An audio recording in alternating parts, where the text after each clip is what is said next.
সারা দেশে বর্ণাঢ্য বিভিন্ন আয়োজনে আন্তর্জাতিক আদিবাসী দিবস উদযাপন হচ্ছে। এবারের দিবসে আলোচনা সভাগুলোতে পাহাড় ও সমতলের বিভিন্ন জাতিসত্তার মানুষের স্বতন্ত্র জাতিগত পরিচয় ও সাংবিধানিক অধিকার প্রতিষ্ঠার দাবি উঠে আসে জোরে সোরে। পাশাপাশি আদিবাসীদের জীবন ও সংস্কৃতির ধারা উন্নয়নের জন্য সরকারের কাছে জোর দাবি জানানো হয় আয়োজনগুলোতে। সহকর্মীদের তথ্য ছবিতে প্রতিবেদন। 25শে শ্রাবণের বান্দরবান রাজার মাঠ প্রাঙ্গণে আয়োজন করা হয়েছে আলোচনা সভা ও সাংস্কৃতিক অনুষ্ঠানের। উপলক্ষ আন্তর্জাতিক আদিবাসী দিবস উদযাপন। বর্ণিল সাজ পোশাক আর বাদ্যযন্ত্র নিয়ে উপস্থিত চাকমা, মারমা, ত্রিপুরা, বম, লুসাই, খুমিসহ বান্দরবানের 11টি ক্ষুদ্র জাতিসত্তার নারী ও পুরুষেরা।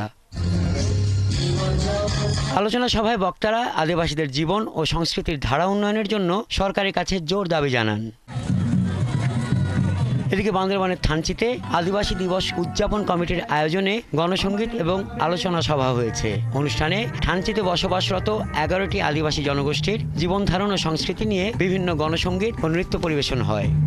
যারা বর্তমান রাষ্ট্রীয় সীমানা নির্ধারণের পূর্ব থেকে ঐতিহাসিকভাবে একটি নির্দিষ্ট অঞ্চলে বসবাস করে আসছে, যারা নিজেরা নিজেদের আলাদা জাতিসত্তা হিসেবে চিহ্নিত করে এবং যারা তাদের নিজস্ব ভাষা, সংস্কৃতি, প্রথা ও জীবনের ধারা রক্ষা করে চলেছে এবং উপনিবেশিক শাসনের ফলে নিপীড়নের অভিজ্ঞতা রয়েছে, ভূমির সাথে যাদের নিবিড় সম্পর্ক রয়েছে এবং রাষ্ট্র গঠন প্রক্রিয়ায় যাদের অংশগ্রহণ নেই এবং তাদের সংস্কৃতির, সামাজিক, রাজনৈতিক ও অর্থনৈতিক কাঠামো আপনা আপনি মূল স্রোতধারা জনগণ থেকে পৃথক, তারাই হল মূলত আদিবাসী। খাগড়াছড়িতেও বের করা হয় শোভাযাত্রা। শনিবার সকালে আদিবাসী দিবস উদযাপন কমিটির উদ্যোগে শোভাযাত্রাটি শহরের গুরুত্বপূর্ণ সড়কসমূহ প্রদক্ষিণ করে। এতে চাকমা, মারমা ও ত্রিপুরা জনগোষ্ঠীর শত শত নারী পুরুষ অংশ নেন।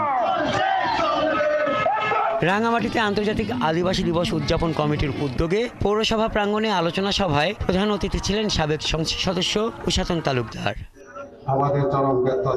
আলোচনা সভার পর রাঙামাটি পৌরসভা প্রাঙ্গণ থেকে বর্ণাঢ্য শোভাযাত্রা বের হয়। শোভাযাত্রাটি শহরের বিভিন্ন সড়ক প্রদক্ষিণ করে রাঙামাটি শিল্পকলা একাডেমিতে এসে শেষ হয়।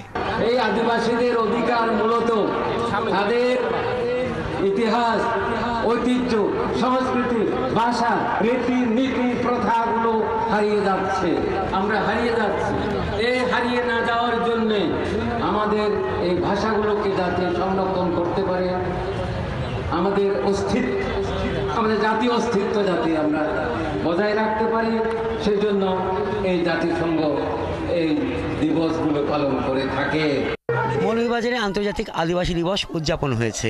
অনুষ্ঠানে সাংবিধানিক স্বীকৃতি, সমতলের অধিবাসীদের জন্য পৃথক ভূমি কমিশন গঠন, সংসদে প্রতিনিধি নিশ্চিত করা, সংখ্যালঘু কমিশন গঠন, আদিবাসীদের জীবনমান উন্নয়নে পর্যাপ্ত অর্থ বরাদ্দ, উন্নয়নের নামে আদিবাসীদের উচ্ছেদ বন্ধ করা ও আদিবাসীদের মাতৃভাষায় শিক্ষা পূর্ণাঙ্গ বাস্তবায়নের অধিকার নিশ্চিত করার দাবি ওঠে।